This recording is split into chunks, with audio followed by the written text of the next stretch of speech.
Maka saya tidak percaya ada pendeta hebat. Saya tidak percaya. Yang saya percaya itu Tuhan hebat. Orang pun gaya khotbah beda-beda. Seorang hamba Tuhan dia khotbah, kalau tidak salah ya, John Wesley. Dia khotbah dengan tema khotbah orang berdosa di tangan Allah yang murka. Itu khotbah cuma catat. Dia baca saja. Tapi itu urapan Tuhan luar biasa. Kenapa? Tuhan membuka hati jemaat. Jadi saya tidak percaya khotbah mau teks, no teks itu bukan masalah. Persoalannya Tuhan turut bekerja atau tidak. Dia sementara khotbah jemaat sudah menangis seolah-olah neraka sudah pindah ke dalam gereja.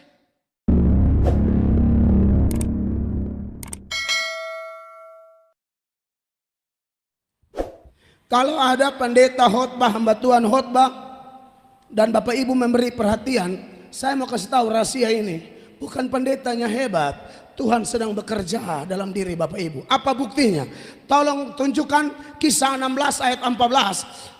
Paulus khotbah, ada satu pengusaha perempuan, businesswoman, dia sedang duduk dengar. Dan Alkitab berkata dia memperhatikan sungguh-sungguh Paulus punya pengajaran. Ternyata yang menyebabkan dia memberi perhatian bukan Paulus Basilida. Bukan karena Paulus lulusan terbaik dalam didikan Gamaliel, bukan. Paulus tidak ada peran apa-apa.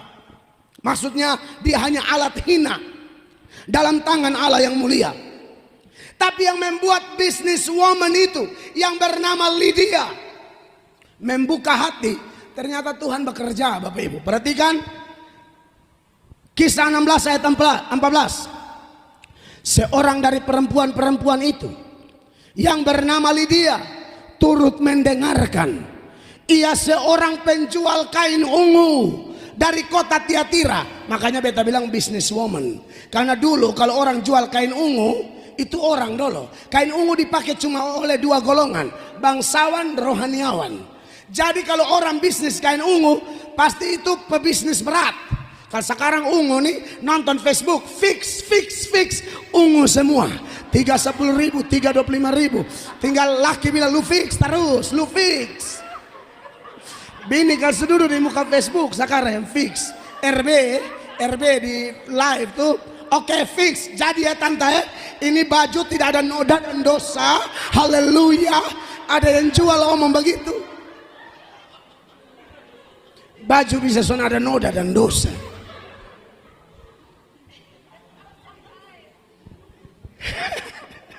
Jadi ini memang businesswoman ya.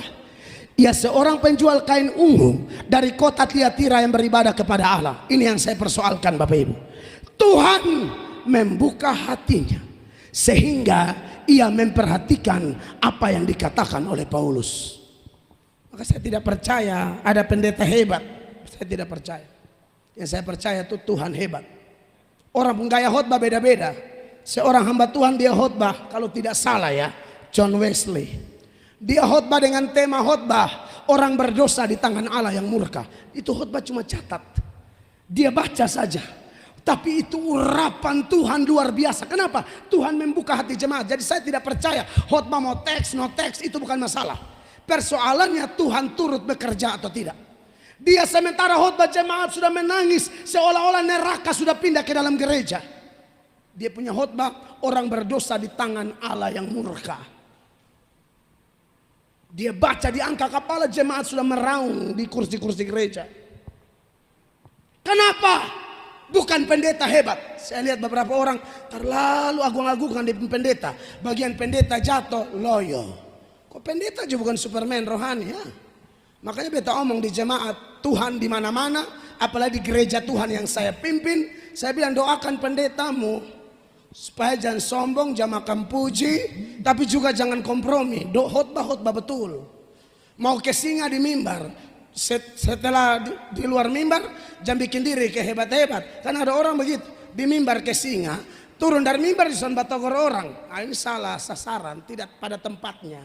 Betanya ganas begini saya suka tuh menambah haleluya. Itu dia bicara. Jadi sungguh bahwa Tuhan bekerja bagi kita yang memberi perhatian. Amin. Alkitab bilang, Paulus bilang begini, aku tanam, Apolos siram, pertumbuhan Allah. Yohanes 6 ayat 37 dia bilang begini, semua yang diberikan Bapa kepadaku. Berarti kalau orang bisa bertobat, itu Bapa yang berikan kepada Yesus. Semua yang diberikan Bapa kepadaku akan datang kepadaku, dan barang siapa datang kepadaku, ia tidak akan kubuang.